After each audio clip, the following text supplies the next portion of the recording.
അടുത്ത ദിവസം ക്ലബിന്റെ പരിശീലനത്തിനായി എത്തിയ സാന്റിയാഗോ വളരെ വിഷമത്തിലും സങ്കടത്തിലുമായിരുന്നു. അവൻ റിസർവ് ടീം കോച്ചിന്റെ അടുത്ത് കാര്യമായി തന്നെ സംസാരിക്കുവാൻ തുടങ്ങി. താൻ ടീമിലില്ല എന്നും എന്തിന് സബ്സ്റ്റിറ്റ്യൂട്ടായി ബെഞ്ചിൽ പോലും ഇല്ല എന്നും സാന്റിയാഗോ കോച്ചിനോട് പരാതിയായി പറഞ്ഞു. നിങ്ങൾ പറയുന്ന പൊസിഷനിലെല്ലാം ഞാൻ വളരെ മികച്ച പ്രകടനം കാഴ്ചവെച്ചതല്ലേ, പിന്നെ എന്തുകൊണ്ടാണ് എന്നെ ടീമിൽ ഉൾപ്പെടുത്താത്തതെന്നും സാന്റിയാഗോ വളരെ വിഷമത്തിൽ ചോദിക്കുന്നു. എന്നാൽ നിന്നെ ഞാൻ കളഞ്ഞതല്ല മോനെ എന്നും നിന്നെ ഞാൻ ഒരിക്കലും ഒഴിവാക്കില്ല എന്നും കോച്ച് മറുപടിയായി പറഞ്ഞു. സാന്റിയാഗോയ്ക്ക് ഒന്നും മനസ്സിലാകുന്നില്ല. അവൻ ചോദിച്ചു, നിങ്ങൾ എന്താണ് ഈ പറഞ്ഞു വരുന്നത്? കോച്ച് മെയിൻ ടീമിനെ ചൂണ്ടിക്കാട്ടി പറഞ്ഞു, നീ ഇനി അവരോടൊപ്പമാണ് കളിക്കാൻ പോകുന്നത്, ശനിയാഴ്ച, അതും ലണ്ടനിൽ. അത് കേട്ട സാന്റിയാഗോ വളരെ സന്തോഷത്തിൽ തന്റെ ടീമിനെ നോക്കി നിന്നു. അവൻ മെയിൻ ടീമിലേക്ക് തിരഞ്ഞെടുക്കപ്പെട്ടു. മെയിൻ ടീം കോച്ച് അവനെ പരിശീലനത്തിനായി വിളിച്ചു. കെവിൻ അടക്കമുള്ളവർ സന്തോഷത്തിൽ അവനെ സ്വാഗതം ചെയ്യുന്നു. ആ നിമിഷം മുതൽ സാന്റിയാഗോ ന്യൂകാസിൽ ക്ലബിന്റെ പ്രധാന കളിക്കാരിൽ ഒരാളായി മാറുകയായിരുന്നു. അധികം വൈകാതെ തന്നെ ലണ്ടനിൽ നടക്കുന്ന മാച്ചിലേക്ക് സാന്റിയാഗോയും ടീമും പറന്നിറങ്ങി. ഏതാനും നിമിഷങ്ങൾക്കകം മത്സരം തുടങ്ങുവാൻ പോകുന്നു.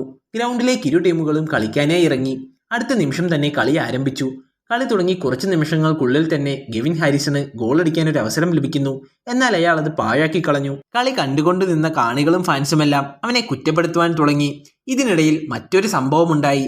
സാന്റിയാഗോയുമായി ദേഷ്യത്തിലായിരുന്ന അച്ഛൻ ലോസ് ആഞ്ചലസിലെ ഒരു ക്ലബിൽ കളി കാണുവാനായി കയറി വന്നു. കളിക്കിടയിൽ ന്യൂകാസിലെ ഒരു പ്രധാനപ്പെട്ട കളിക്കാരന് പരിക്കേറ്റു. അതോടെ സബ്സ്റ്റിറ്റ്യൂട്ടായ സാന്റിയാഗോയ്ക്ക് കളിക്കാനായി അവസരം ലഭിക്കുന്നു. ആദ്യമായിട്ടാണ് അവന് ന്യൂകാസിലിന്റെ മെയിൻ ടീമിൽ കളിക്കാൻ അവസരം ലഭിച്ചത്. 28-ാം നമ്പറിൽ മ്യൂനസ് എന്ന് പേരെഴുതിയുള്ള ജേഴ്സിയിൽ സാന്റിയാഗോ ഗ്രൗണ്ടിലേക്ക് ഇറങ്ങി. പല സ്ഥലങ്ങളിൽ ടിവിയിൽ കളി കാണുന്ന ആളുകൾ ആശ്ചര്യത്തോടെ സാന്റിയാഗോയെ നോക്കി നിന്നു. ലോസ് ആഞ്ചലസിൽ കളി കാണുന്ന സാന്റിയാഗോയുടെ അച്ഛൻ അത്ഭുതത്തോടെയും അഭിമാനത്തോടെയും ഉറക്കെ വിളിച്ചു പറഞ്ഞു, അത് എന്റെ മകനാണ് സാന്റിയാഗോ.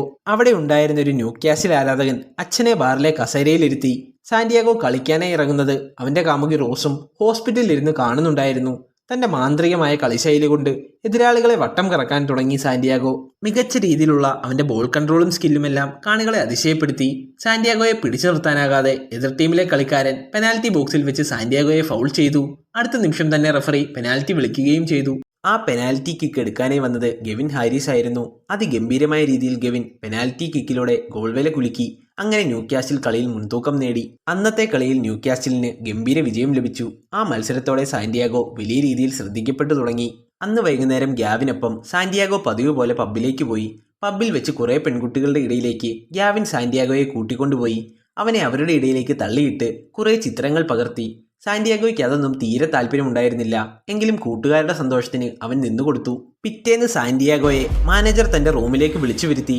പ്രശ്നം അല്പം ഗുരുതരമായിരുന്നു.